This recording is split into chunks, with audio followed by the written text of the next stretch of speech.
Headline तुसीं जान चुके हो। ਤੁਹਾਨੂੰ ਅਪਡੇਟ ਕਰ ਰਹੇ ਹਾਂ ਕਿ ਪੈਰਾ ਫੋਰਸ ਦੇ ਅਹਿਲਕਾਰਾਂ ਨੇ ਲਾਹੌਰ ਵਿੱਚ ਲੁੱਟ ਮਾਰ ਸ਼ੁਰੂ ਕਰ ਦਿੱਤੀ ਔਰ ਸ਼ਹਿਰ ਦੀਆਂ ਵੱਡੀਆਂ ਮਾਰਕੀਟਾਂ ਵਿੱਚੋਂ ਵੱਡੀਆਂ ਦਿਹਾੜੀਆਂ ਲਾਉਣ ਲੱਗੇ ਔਰ ਬਿਲਾਲਗੰਜ ਮਾਰਕੀਟ ਵਿੱਚੋਂ ਤਾਜਰਾਂ ਦੇ ਕੋਲੋਂ 10,000 ਰੁਪਏ ਲੈ ਕੇ 5,000 ਦੀ ਫੋਟੋਕਾਪੀ ਦੀ ਪਰਚੀ ਦੇਣ ਲੱਗੇ ਤੇ ਤਾਜਰਾਂ ਦਾ ਕਹਿਣਾ ਹੈ ਕਿ ਜ਼ਿਆਦਾਤਰ ਪੈਰਾ ਅਹਿਲਕਾਰ ਪਰਚੀ ਦੇਂਦੇ ਹੀ ਨਹੀਂ ਔਰ ਮਜ਼ੀਦ ਦੱਸ ਰਹੇ ਨੇ ਮਲਿਕ ਮੁਸ਼ਤਾਕ ਜੀ। ਮਲਿਕ मुश्ताक अपडेट करो जी बिल्कुल, मैं इस वेले मौजूद हाँ मलिक पार्क बाजार दे विच जिथे पैरा फोर्स का काम चंगा गिनिया जाता है कि इन्हें रावां सड़कां खुलियां करवाइयां ने, उत्थे ही जिहड़े दुकानदार ने इंतहाई परेशान ने क्योंकि पैरा फोर्स विच भर्ती होए कुछ लोग अपनी मतलूबा नताइज वास्ते अपने जेब खर्च वास्ते रिश्वत वसूल करते हैं। वो ना सिर्फ आते हैं बल्कि बंदे नूं बाहर खिलार के ब्लैकमेल करके सिर्फ उहदे कोलों पैसे वसूल करते हैं।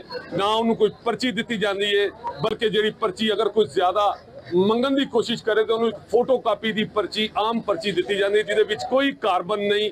रेवन्यू इकट्ठा करना तो हुकूमत का फर्ज है लेकिन रेवन्यू किसी एक बंदे की जेब विच जावे ये लोगों को बारे च नहीं। लोग परेशान ने पैरा फोर्स तो कि जिथे चंगा काम है उत्थे पैरा फोर्स ने शहरियों का जीना हराम कर दिता है। मेरे नाल कुछ लोग मौजूद है, दसो जी की होया पैरा फोर्स? जनाब इन्होंने तो गरीबों का जीना मुश्किल कर दिता फड़ के आंदे ने दुकाना बंद कराते जो कोई पैसे देंदा तो कहता खोल लवो तो जो नहीं कोई देंदा तो उन्होंने समान चुक के लै जाते हैं। कहना दा कलियां दा पाकिस्तान है, साडे प्यो दा पाकिस्तान नहीं है।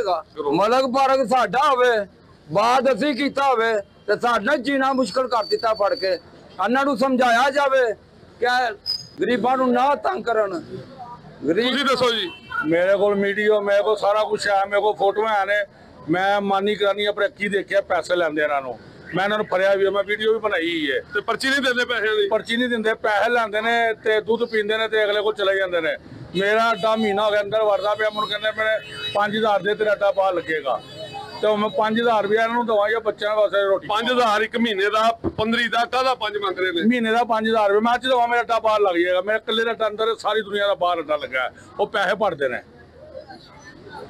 जी। बिल्कुल तुसीं शहरियों की गल सुनी, दुकानदारों की गल सुनी। इन्हों का कहना है कि पैरा फोर्स इत्थे आकिब साहब ने कोई इंस्पैक्टर जिन्हों का तुसीं नाम लिया? हाँ जी हाँ जी बिल्कुल बिल्कुल। आकिब इंस्पैक्टर है जिहड़ा कि अपनी टीम के नाल रात नूं 11-12 बजे नेरे होए रात नूं आंदा ते आके अपनी जिहड़ी मंथली वो इत्थों इकट्ठी करता है। इन्हों का भी आखना है कि सिर्फ आके पैसे इकट्ठे किए जाते हैं तो उस बंदे का फटा बाहर लग सकता है जिहड़ा उन्होंने मंथली दे रहा, जिहड़ा नहीं देंदा उहदा फटा अंदर है। इस हवाले नाल चूंकि पैरा फोर्स ने जिथे बाजारां नूं गलियां नूं चौंकां नूं खुला करवाया उत्थे नाल नाल पैरा फोर्स के लोग जिहड़े ने वो करप्शन विच भी नजर आ रहे हैं, लोकां नूं परेशान भी कर रहे हैं, ब्लैकमेल कर रहे हैं। और इस हवाले नाल DCO लाहौर नूं चाहिए कि इहदे ते नोटिस लैन, इहदे ते काम कीता जावे ते पैरा फोर्स दे विच वो कालियां भेडां नूं बाहर कढिया जावे जिहड़ियां कालियां भेडां ने महकमे दी तबाही दा बाइस बन रही हैं। जी बहुत शुक्रिया मलिक मुश्ताक। तुसीं अपडेट की तलाश न्यूज़ स्टूडियो तो होंदे कर लेना ही वेखते रहो।